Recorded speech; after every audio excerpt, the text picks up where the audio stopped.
बहुत छोटी है लल्लू।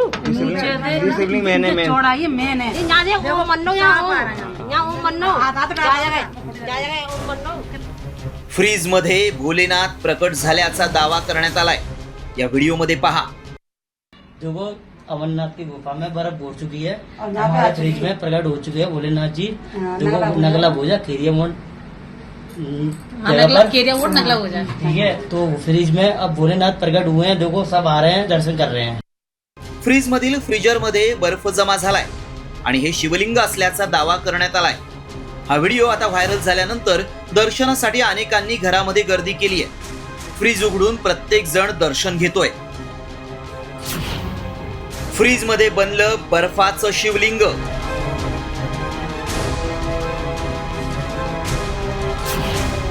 फ्रीज मध्ये भोलेनाथ प्रकट झाल्याचा दावा।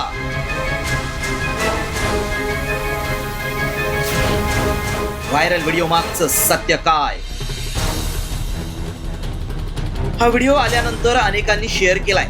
स्थानिक लोकांनी याची अमरनाथच्या शिवलिंगासोबत तुलना करत चमत्कार मानत पूजा अर्चा सुरू केली आहे। काहींनी तर शिवलिंगासमोर पैसेही ठेवले। हा आस्थेचा विषय असल्यामुळे आम्हीही याची सत्यता जाणून घेण्यासाठी पडताळणी सुरू केली, कारण अनेक जण चमत्कार समजतायत। त्यामुळे याची सत्यता जाणून घेण्यासाठी व्हिडिओ नीट पाहिला। तसंच हा चमत्कार असल्याचा दावा केल्यामुळे अंधश्रद्धा निर्मूलन समितीकडूनही याबाबत माहिती मिळवली। म्हणजे की जशी यांना आज शंकराची पिंड दिसली तशा वेगवेगळ्याही आकृत्या दिसू शकतात। त्यामुळे श्रद्धेचा आदर राखत अंधश्रद्धेला खतपाणी न घालता विवेकाने विचार करणं आवश्यक आहे। चमत्कार म्हणून स्वीकारण्यापूर्वी त्याची वैज्ञानिक तपासणी होणं आवश्यक आहे। प्रश्न विचारणे आणि सत्यता पडताळणे हीच वैज्ञानिक दृष्टिकोनाची भूमिका असणं फार गरजेचं आहे। तरी अशा अफवावरती कोणीही विश्वास ठेवू नये। त्यामुळे आमच्या पडताळणीत काय सत्य समोर आलं पाहूया। हा व्हिडिओ उत्तर प्रदेशातल्या आग्र्यातला आहे। बर्फाची शिवलिंगासारखी आकृती तयार झाली आहे। फ्रीज मध्ये भोलेनाथ प्रगट झालाय ही अंधश्रद्धा आहे। कूलिंग जास्त झाल्यामुळे फ्रीजर मध्ये बर्फ बनला।